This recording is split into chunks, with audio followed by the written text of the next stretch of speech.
आज आधी पेंशन आपको मिली या नहीं मिली? आपको कोई डियरनेस रिलीफ मिली या नहीं मिली? नहीं। मैं जानना चाहता हूं आपसे, अभी जो आपको मिली है वो मिली है या नहीं मिली है? खोपड़ी तोड़ साले का। आप लोग इसको नहीं लेना चाहते? नहीं। आधी पेंशन नहीं लेना चाहते? नहीं। लेना चाहते हैं ना, तो आधी पेंशन लीजिए। जो नेतागण वो होते हैं सिर्फ 5 साल सेवा करते, सेवा ना कि नौकरी। सेवा होती है फ्री करना, उस पे 1.5-2 लाख 5 लाख तनख्वाह लेते हैं और फिर इनकी 4-4 5 पेंशन लगती हैं।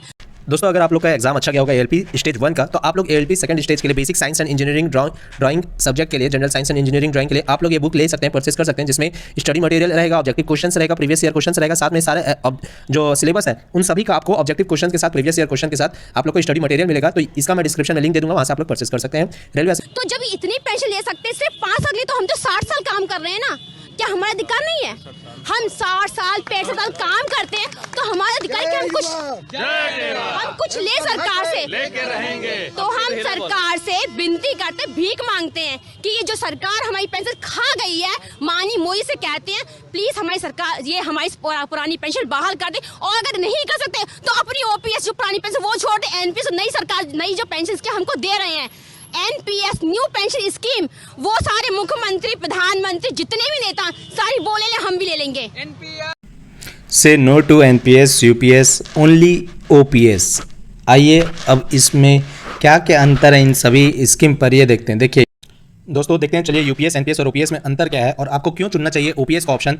हालांकि सरकार ऐसा करने नहीं देगी, लेकिन अगर यूनियन वाले लोग दबाव बनाते हैं तो क्या पता सरकार भी झुक जाए। ओपीएस दोस्तों 1 अप्रैल 2024 से 25 से लागू होने वाला है, तो आप लोग को इसके बारे में जानना बहुत जरूरी है। देखिए यूपीएस में क्या है, बेसिक का ही आपको सिर्फ 50% मिलेगा, जबकि ओपीएस में ऐसा नहीं था। ओपीएस में बेसिक प्लस डीए का 50% था। और यूपीएस में दोस्तों आपको, एनपीएस में इसकी कोई गारंटी नहीं थी। यूपीएस में आपको अगर टाइम की बात की जाए तो 25 साल की नौकरी देना होगा, जबकि ओपीएस के लिए ऐसा नहीं था। ओपीएस में सिर्फ 20 साल की नौकरी था और एनपीएस के लिए ऐसा कुछ नहीं है। ठीक है, अब देखिए कंट्रीब्यूशन की बात की जाए तो ओपीएस का सबसे अच्छा है कि ओपीएस में सिर्फ सरकार देती थी और कर्मचारी को नहीं देना पड़ता था, लेकिन आपका अभी जो एनपीएस चल रहा है उसमें सरकार 14% देती है और कर्मचारी का 10% रहता है, जबकि वहीं पर यूपीएस में 18.5% सरकार देगी और कर्मचारी का 10% है। ये एनपीएस से बेहतर है, लेकिन ओपीएस से बेहतर नहीं है दोस्तों। अभी भी आपके जितने नेतागण हैं और ना उन लोग ओपीएस ही ले रहे हैं, ठीक है, और 2004 से पहले वाले लोग ओपीएस ही ले रहे हैं। तो ये जो शिव गोपाल मिश्रा जी वो पहले के हैं, इसलिए उनको खुद ओपीएस मिल रहा है और वो यूपीएस को सपोर्ट करवा रहे हैं। लेकिन दोस्तों आप समझ सकते हैं कि ये कितना दोगलाबाजी है रेलवे में और अन्य सेंट्रल के विभागों में। देखिए अब ओपीएस और यूपीएस में एक और चीज देखिए, ओपीएस में कम से कम आपको 9,000 मिलेगा मिनिमम पेंशन, यूपीएस में कम से कम 10,000 है, कम से कम इसमें 10 साल की नौकरी, इसमें भी 10 साल की नौकरी।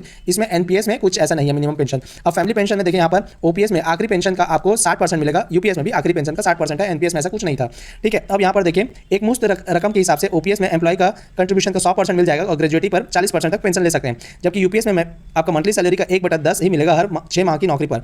ग्रेजुएटी मिनिमम पेंशन पर कोई असर नहीं। ठीक है, अब महंगाई भत्ता दोस्तों ओपीएस में आपको मिलता था डियरनेस रिलीफ और यूपीएस में भी मिलेगा, एनपीएस में ऐसा कुछ नहीं था।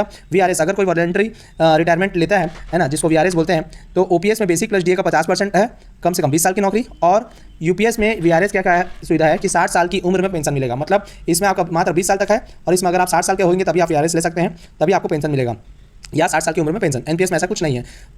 ठीक है दोस्तों, तो यहाँ पर देखिए अब ये यूपीएस किन पर लागू होगा, तो राज्य सरकार के कर्मचारी, राज्य सरकार के फैसले के बाद ये लागू होगा। सरकारी बैंक और पब्लिक सेक्टर यूनिट में नहीं होगा और निजी कर्मचारी प्राइवेट कंपनीज पर ये लागू नहीं होता है। ठीक है, और ये यूनिफाइड पेंशन स्कीम कब लागू होने वाली दोस्तों, तो 1 अप्रैल 2025 से लागू होने वाली है। लेकिन दोस्तों इसका जमकर जहां विरोध होना चाहिए, तो इसके सपोर्ट में रेलवे फेडरेशन के, ऑल ओवर रेलवे फेडरेशन के या अन्य लोग यूपीएस को सपोर्ट कर रहे हैं, जबकि अभी होना क्या चाहिए दोस्तों, अभी ही मौका है। इसके बाद सरकार चुप हो जाएगी, ठीक है, और कोई अन्य सरकार भी आए तो कोई आपके हित में काम नहीं करेगी। अभी मौका है दोस्तों जागने का, तो वोट जरूर करें और सही चुनाव करें। ठीक है, बाकी आप लोग खुद समझ सकते हैं। तो आज का वीडियो कैसा लगा जरूर कमेंट्स करके बताएंगे। वीडियो चैनल के साथ बने रहिए। ओके दोस्तों, धन्यवाद, जय हिंद, जय भारत।